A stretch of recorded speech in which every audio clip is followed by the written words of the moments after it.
Alors je vous disais famille des ursidés.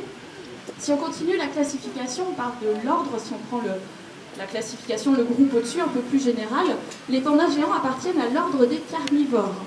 Alors attention, j'insiste bien, je parle là de la classification, pas du régime alimentaire. Ce sont deux choses différentes. La classification, elle se base sur des données génétiques, anatomiques, etc. Donc si on a placé le panda géant dans ce qu'on a appelé l'ordre des carnivores, c'est parce qu'il a des caractéristiques bien précises, entre autres il a des carnassières. Les carnassières sont des molaires pointues, faites pour déchiqueter la viande. Alors ça peut paraître un petit peu étonnant, parce que je pense que vous en avez assez entendu parler, et vous en avez la preuve. C'est vrai, le panda géant mange du bambou. Alors attention quand même, il ne mange pas que du bambou. Il est en fait omnivore.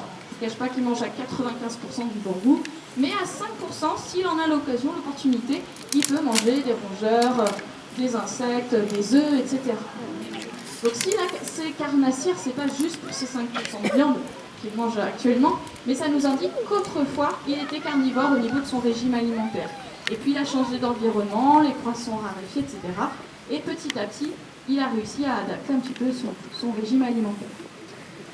Bon, il a réussi à s'adapter de ce point de vue-là, mais il n'a pas réussi pour autant à changer son appareil digestif. Il y a toujours un appareil digestif